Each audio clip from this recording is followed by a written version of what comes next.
Today I'm going to be talking about motion in one direction and a couple of the concepts that are really central to understanding this big topic. So the first equation is the acceleration equation. This equation basically has the acceleration, denoted by the a with the line over it, equal to the final velocity minus the initial velocity divided by time. So what the acceleration really means is the rate of change in velocities over a certain point of time, period of time. So you can see that, the final velocity, which is basically the ending velocity, with the initial velocity subtracted from that, is the change of velocity throughout the whole period of time.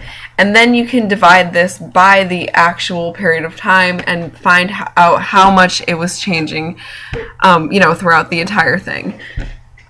We have a second equation, which is the displacement equation. X basically stands for the displacement, which is the measurement from point A, where you start, to the ending point. So we have the displacement equal to the initial velocity, which is, again, the starting velocity, and multiplying that by time, and then adding that to 1/2 of the acceleration times time. And we have a problem that's asking us, or saying, a soccer player kicks a ball vertically upward at a velocity of 10.56 meters per second, which is how you would write velocity, meters per second, at a time of t equals 0. Her friend then kicks another ball at 1.23 seconds later, sending it up vertically at the same velocity.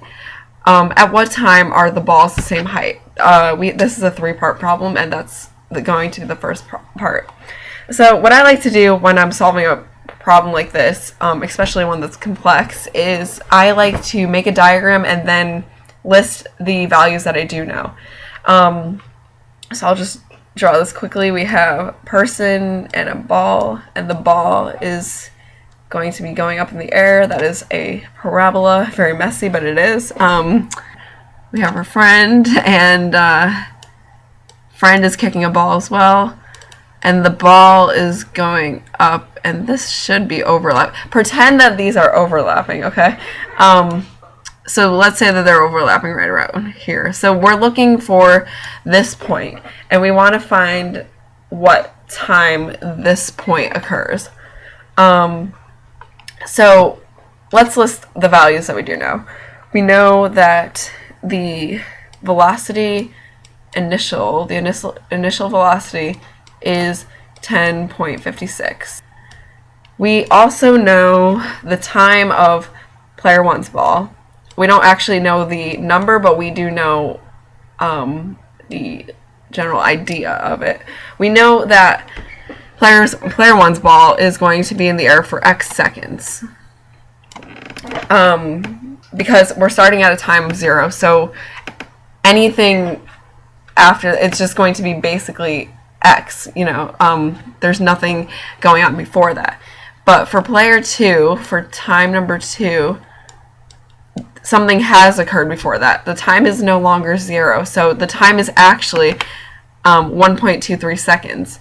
So basically, the ball that player 2 is kicking is going to be in the air for 1.23 seconds less than player 1's ball when they interact and when they are in the when they're at the same height.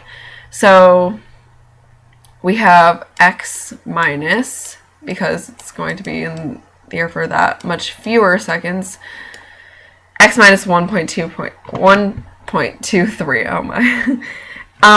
We also know the acceleration, and it doesn't say it in the problem, but this is a free fall problem. And one of the concepts in free fall problems is that the acceleration will always equal negative 9.8 seconds. Meters per second squared, sorry. The reason for this is that is the pull that gravity has on an object. So we know that our acceleration is, again, negative 9.8 seconds, meters per second square. Okay. We want to find at what time the balls are the same height. So how can we find this? We can find it using the displacement equation. Again, we want to know how far the balls have traveled from point A, and we know that these balls are the same exact distance from point A at the time that we're trying to find. So what we can do is make an equation. We're using the displacement equation, so I'll bring it up. We're going to make an equation that has this equal to the other ball and its displacement. So basically we're taking out this x and we're putting this this math over on the other side, but we're using different times, and so that's where we're going to find the time. So I typed it into an online graphing calculator, which was very helpful. And so we basically have the we have our 10.56 x plus 1/2 times negative 9.8 times x squared. That's the first ball because, again, we're at x seconds. And then the second one is basically the same, but we're using the x minus 1.23 because it's going to be in the air for 1.23 seconds less than the other ball. So we can graph this, and we basically have a parabola that looks like this. So the red line shows ball number 1's path, and then our blue line shows ball number 2. The x-axis shows and then the number of seconds, and the y-axis will show our displacement. So what we're going to look for is the point of intersection. This will show us what time they're at the exact same height. Okay, so we have 1.693 as our x value, and that shows the time of the time that they're at the exact same height. Our answer for part A is that the balls are at the same height at 1.693 seconds. That is a 3, I promise it is. And then we can move on to part number 2. So the second part of our problem is asking what the maximum height the balls, that's supposed to be balls, will reach. And this is very simple to find. So we have our graph, and basically what you're going to want to do is just find the maximum y value. Now in this case, both of them will be the same because they have the exact same velocity and the same acceleration. So there's no way that they're going to be higher than one another. So what we find for one will work for the other. So let's just click on our first ball parabola, and we could just click on this point, which is the maximum, and we can see that the y value is 5.689 in this case meters. And so basically that's our answer. We know that because that's the tip of the parabola and then it changes direction, we know that 5.689 meters, and I'll write this down, is the maximum height that it can reach. Okay. And then we have what the a question asking, what is the upward speed of the second ball as they pass each other? So it's basically asking, what is the speed of this blue parabola right here? What is its speed at this point? And we would need, we should list all of our variables. So we know that the time is equal, that's a t, I promise, is equal to 1.69 minus 1.23. And let me just explain that for a second. So 1.69 is the time of their intersection. It's actually 1.693, but whatever. And then 1.23 to 3 is the time that the second ball starts going upward. So we want to take this intersection point and subtract its starting time to get the time that is this area right here. So this basically equals 0.46 seconds.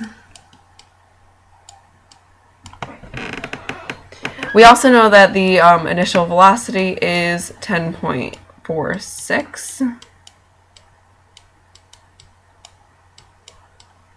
meters per second. And we also know, 5.6. I lied. It's 5.6. 10.56 meters per second.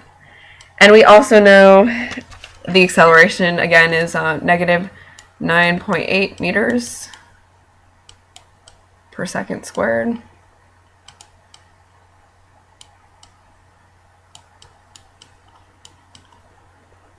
And we need to find the final velocity, because that final velocity is basically the speed at that point. So now we can put these values in our acceleration equation. We have negative 9.8 meters over seconds squared, because remember it's negative 9.8 meters per second squared. And that equals x meters per second, which the second will go below, but I'm just going to hold off on that for now. So x meters minus 10.56. Again, that's meters per second, and I'll hold off with the second for just a moment. And then we have over 0.46 seconds. But now, since we have 2 seconds from up here, we can multiply them to the bottom, and then we get seconds to the third. And now we're going to multiply this by the reciprocal of this side of the equation. So that basically equals negative 4.508 meters per second. Oops, sorry. Meters per second. No, that's way too big. Okay, meters per second equals x minus 10.56. Both of these have meters attached to them,